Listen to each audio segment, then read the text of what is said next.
السلام علیکم ورحمۃ اللہ وبرکاتہ ناظرین، آج اس ویڈیو کے ذریعے ہم آپ کو بتائیں گے کہ شیعہ تنظیم حزب اللہ لبنانی اور اسرائیل کے درمیان میں جو خفیہ معاہدہ ہوا ہے، بظاہر دنیا کے سامنے حزب اللہ اور اسرائیل ایک دوسرے کے دشمن ہیں۔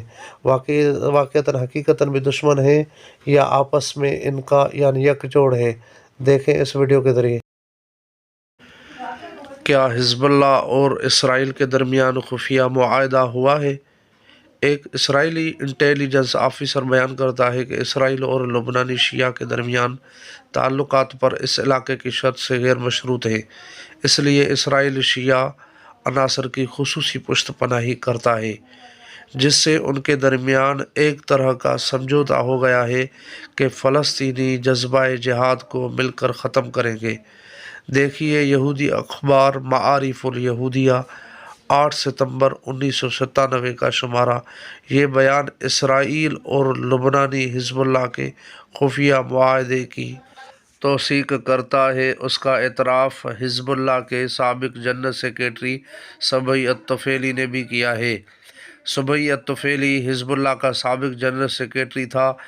یہ جماعت سے اس وقت الگ ہو گیا تھا جب اس نے دیکھا کہ یہ جماعت حزب اللہ نہ صرف اپنے اعلانیہ مزاحمتی کردار کو چھوڑ کر ایرانی اور شامی مفادات کی محافظ بن گئی ہے، بلکہ اسرائیل کی شمالی سرحد کی چوکیدار بن بیٹھی ہے۔ حزب اللہ ہر اس مجاہد کو گرفتار کر لیتی ہے جو اس اسرائیلی سرحد سے اسرائیل پر فدائی حملہ کرنا چاہے یا کروانا چاہتا ہے۔ وہ کہتا ہے بلا شبہ حزب اللہ اسرائیلی سرحد کی محافظ ہے۔ ان کا انٹرویو ملاحظہ فرمائیں۔ دیکھیے الشرق الاوسط کا 29 رجب 1424 ہجری بموافق 25 تاریخ 9واں مہینہ 2003 کا شمارہ نمبر 19067۔ اسی طرح نیو ٹی وی پر 2003 عیسوی کے اواخر میں بلا رقیب نامی پروگرام میں صبحی الطفیلی مزید کہتا ہے 90 کی دہائی میں ایرانی سیاست میں تبدیلی کے نمایاں آثار نظر آنے لگے تھے۔ پہلے تموز میں 1993 میں سمجھوتا ہوا، پھر نیسان میں 1996 عیسوی میں اتفاقی رائے طے پا گیا۔ ان سمجھوتوں میں طے ہوا کہ فلسطین میں موجود یہودیوں کو پرامن رہنے کی اجازت ہوگی۔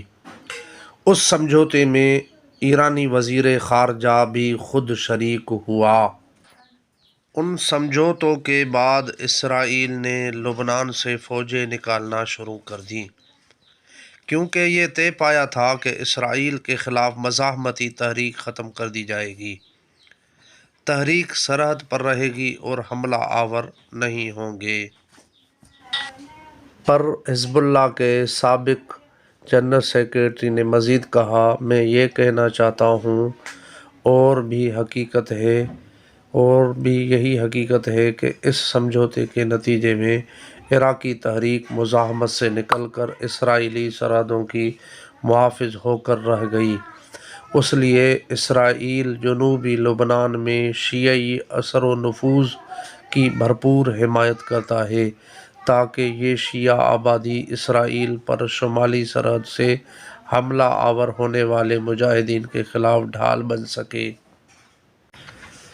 توفیق المدینی نے ان الفاظ میں توثیق کی ہے شیعہ کی تنظیم عمل الشیعہ نے یہ بندوبست کر رکھا ہے کہ وہ فلسطینی مجاہدین کی تحریکوں کو جنوبی لبنان کی طرف جانے سے روکے تاکہ وہ اسرائیلی فوجوں کے خلاف کسی قسم کی کارروائی نہ کر سکیں اور نہ ہی مقبوضہ فلسطین کے شمال میں الجلیل کے نام پر قائم اسرائیلی کالونیوں میں کارروائی کر سکیں۔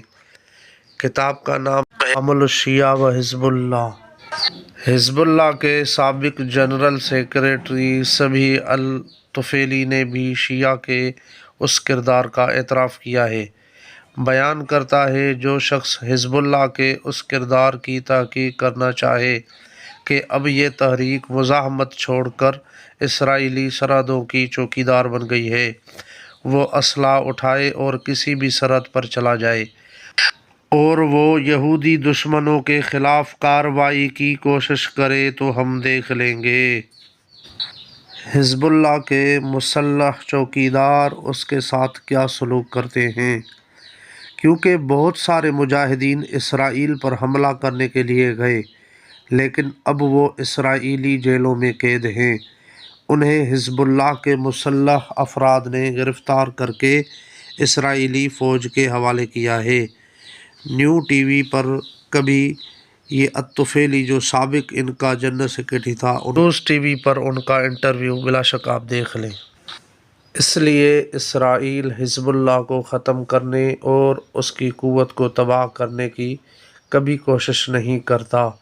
اس لیے نہیں کہ اسرائیل یہ کام نہیں کر سکتا، بلکہ وہ اس لیے نہیں کرتا کیونکہ حزب اللہ ایک منظم جماعت ہے اور اس کے ختم ہو جانے سے اسرائیل کے خلاف سنی مسلمانوں کی تحریک منتظم ہو جائے گی۔ اگرچہ بعض اوقات حزب اللہ اسرائیل کے خلاف تھوڑا بہت شور شرابہ بھی کر لیتی ہے، لیکن اسرائیل ہر حال میں اہل سنت کی تحریک کو ابھرنے نہیں دینا چاہتا، اس لیے وہ حزب اللہ کی بھرپور مدد کرتا ہے۔ ان کے باہمی تعاون کے بارے میں کسی نے بڑی خوبصورت بات کی ہے کہ اسرائیلی مصلحت اس میں ہے کہ حزب اللہ باقی رہے اور حزب اللہ کی مصلحت اس میں ہے کہ اسرائیل باقی رہے، تاکہ اس کے خلاف نعرے بازی سے عام مسلمانوں کو مسلسل فریب دینا ممکن رہے۔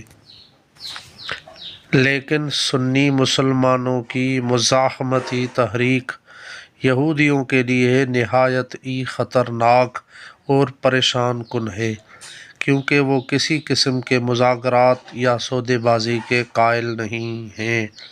اس بات کی کئی ثبوت موجود ہیں، جیسا کہ افغانستان میں طالبان کی مثال اور اس کی ابتدا تھی اور فلسطینی جہاد اس کی انتہا ہے۔